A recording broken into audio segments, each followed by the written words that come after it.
इस वीडियो में हम कवर करेंगे दो एक शेयर को। तो दोनों शेयर हम कह सकते हैं लर्निंग हमें देके जाएंगे। दोस्तों कार ट्रेड टेक का इसका जो सेल्स है ना वो बड़ा है, लेकिन एफिशिएंसी के मामले में कार ट्रेड है ना ज़्यादा कुछ मतलब मायने नहीं रखता है, क्योंकि हमने यहाँ पर एफिशिएंसी देखी फिनस्टार में कि एफिशिएंसी जीरो बता रही है। इसका मतलब हमें सावधान रहना है। अब हमें एफिशिएंसी जीरो दिखा रही है, लेकिन हमने देखा कि डेट तो है ही नहीं, कर्जा तो है ही नहीं, और मार्केट कैप भी अच्छा खासा है। लेकिन हमने जब नीचे थोड़ा सा ब्राउज किया तो हमें पता चलता है कि इसकी सेल्स जो है ना वो बढ़े जा रही है। चलिए वो पॉइंट अच्छा है, लेकिन जब हमने स्क्रॉल करके देखा प्रॉफिट तो बढ़ ही नहीं जा रहा है। मतलब यहाँ पर सेल्स बढ़ रही है, लेकिन with the increase in expense which is a bad sign for any other company. जितना ज़्यादा एक्सपेंस बढ़ेगा ना उतना ज़्यादा कंपनी के लिए बहुत बुरी बात है। कोई भी कंपनी हो, चाहे कोई भी कंपनी हो, उसका एक्सपेंसेस बढ़ना बहुत ही बुरी बात है। चलो डेट नहीं ले रही है वो एक अच्छी बात है, लेकिन दोस्तों एक्सपेंस बढ़ रहा है जिसकी वजह से उनके प्रॉफिट में ग्रोथ ही नहीं आ रही है। ये एक रीज़न हो सकता है यहाँ पर कार का ये होने का। और क्या हुआ ना कि हमने क्राइटेड आईपीओ का कैसा देखा, ग्रे मार्केट प्रीमियम कैसा चल रहा था, एंड लिस्टिंग के बाद क्या हुआ था स्टॉक के साथ,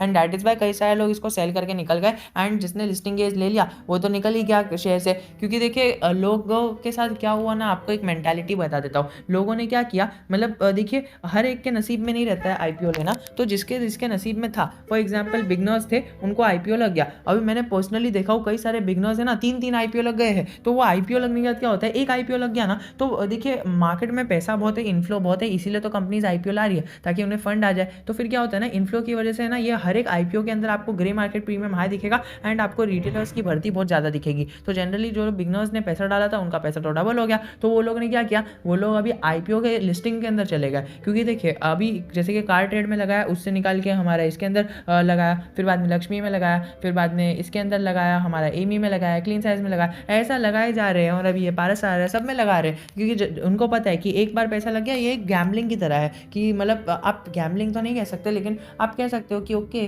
जो है इसके अंदर लिस्टिंग गेन्स के चक्कर में, अब मैं ये नहीं कह रहा कि लिस्टिंग गेन्स के चक्कर में मत जाओ दोस्तों, लिस्टिंग गेन्स के चक्कर में जा रहे हो आपको मोटा मुनाफा होगा, बहुत अच्छी चीज़ है और आपको होना भी चाहिए, और मैं खुद सजेस्ट करता हूँ। इसीलिए तो मैं आपको बोलता हूँ कि आप अलग अलग अकाउंट से आप आईपीओ के लिए अप्लाई करो, एक नए अकाउंट में लग ही जाएगा। आपको पैसे थोड़ी लग रहे हैं, आपको ग्रो के अंदर एनुअल मेंटेनेंस चार्ज नहीं देना है, आपको अपस्टॉक्स में एक साल के लिए चार्ज नहीं देना है, आपको एंजल ब्रोकिंग में कोई चार्ज नहीं देना है। तो दोस्तों घबराहट किस बात की है, एंजल ब्रोकिंग में if I am not wrong charges है, बट ग्रो में एनुअल मेंटेनेंस चार्ज नहीं है। तो आप ग्रो से अप्लाई कर सकते हो, ऐसे डीलर ढूंढ सकते हो जो जेन्युइन है और आपको एनुअल मेंटेनेंस चार्ज मतलब सालों पूरे साल का चार्ज नहीं दे रहे। और दोस्तों यकीन मानो, आपका एक आईपीओ लग गया ना तो आपके पूरे एनुअल मेंटेनेंस चार्ज, हर एक ब्रोकर के एनुअल मेंटेनेंस चार्ज का खर्चा ही निकल जाएगा। दोस्तों ये सारी चीज़ें हमें देख के चलनी है। अभी देखो ग्रो की लिंक नीचे रहेगी, उसको अगर चाहिए तो फिर उसको ले लेना। क्योंकि देखिए मैं आपको कोई आईपीओ लेने के लिए नहीं बोल रहा हूँ, मैं आपको क्या बोल रहा हूँ कि आपको अगर आईपीओ में इन्वेस्ट करना है विच इज़ गुड, और लोगों ने ही यही किया, अलग अलग आईपीओ में लिस्टिंग करते रहे। और मेरे कई सारे लोग हैं, सब्सक्राइबर्स भी हैं जिन्हें अलग अलग आईपीओ अलॉट हुए। 15,000 के साथ मार्केट में आए थे, 15 का 30 हो गया, फिर ये 30 का दूसरे आईपीओ में लगाया तो 30 का 60 हो गया, फिर वो 60 का तीसरे आईपीओ में लगाया, 60 का 1,20,000 हो गया। तो उन्होंने 15,000 जो लाया था उसका 1,20,000 हो गया, जो उनको एक अच्छा रिटर्न दे रहा है। तो उन्होंने क्या किया, अभी ये जो 15,000 लाया था ना तो ये 20,000 हटा दिया, और बाकी का 1,00,000 जो मुनाफा है वो बताया भाई फिनग्रो भाई अभी बता तो हमें इस 1,00,000 का क्या करना है जो हमें मुफ्त में मिला है, ताकि हमारा स्टॉक मार्केट में पैसा लग जाए। तो अभी उनको ऐसा हो रहा है। तो दोस्तों ऐसे भी कई सारे केसेस है, एंड मैं यही कहना चाहूँगा कि दोस्तों ये कार ट्रेड में लोग इसी के चक्कर में पड़े, क्योंकि कार ट्रेड के बाद आपने लिस्ट ऑफ आईपीओस आई है, एंड दैट इज़ वाई लोगों ने इसको सेल किया। अब दोस्तों देखो, अगर आप अभी तक इस वीडियो में बने हुए हो तो आपको यही कहना चाहूँगा कि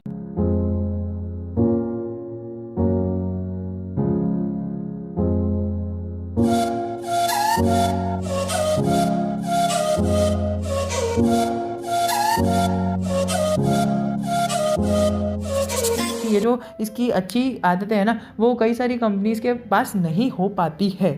जैसे इसका रेवेन्यू ग्रोथ बहुत ही अच्छा है, जैसे इसका डेट फ्री होना, जैसे इसका कैश कन्वर्जन साइकिल ऐसे बिजनेस में तो नहीं होता है, मतलब ज़्यादा नहीं होता है, लेकिन फिर भी इनका जीरो रख पाना एक बहुत ही अच्छी बात है। तो दोस्तों ये सारी जो चीज़ें हैं, जो इसका रेवेन्यू में ग्रोथ है वो ज़्यादा कंपनीज नहीं कर पाती है, जो डेट फ्री होना ज़्यादा कंपनीज नहीं कर पाती है, जो कैश एफिशिएंट होना ज़्यादा कंपनीज नहीं कर पाती है। बट जो ज़्यादा कंपनीज कर पाती है ना, कि भले ही प्रॉफिट कम, भले ही रेवेन्यू कम आ रहा है, बट वो लोग प्रॉफिट तो निकाल ही लेते हैं, और ये लोग नहीं निकाल पा रहे। चलो रिटर्न ऑन इक्विटी और रिटर्न ऑन कैपिटल एम्प्लॉयड को हटा देते हैं, अभी अभी ही आया है, लेकिन हमने देखा कि ये लोग प्रॉफिट नहीं निकाल पा रहे जितना निकालना चाहिए। हाँ स्टेबल है, मतलब नीचे नहीं जा रहे हैं इनका प्रॉफिट, लेकिन एक ही डायरेक्शन में है, जो हमें एक बताता है ओके एक ही डायरेक्शन में है, मतलब ऐसा नीचे जा रहा है तो और भी खतरनाक, लेकिन अगर एक डायरेक्शन में तो थोड़ा सा आपको खतरे की घंटी है, अगर ऐसा जा रहा है सीधा सीधा तो बहुत ही ज़्यादा अच्छा होता है। अगर हम देखें तो कंपनी है ना EBITDA से हाई पे ट्रेड कर रहा है और कंपनी का EBITDA मार्जिन कम है, तो आपको ये चीज़ें देख के चलनी है। क्वार्टरली रिजल्ट अवेलेबल ही नहीं है, मतलब क्यों अवेलेबल रहेगा ना, अभी पहला रिजल्ट आएगा तो आ जाएगा, और फिर बाद में इसके नेट सेल्स को तो हमने देख ही लिया,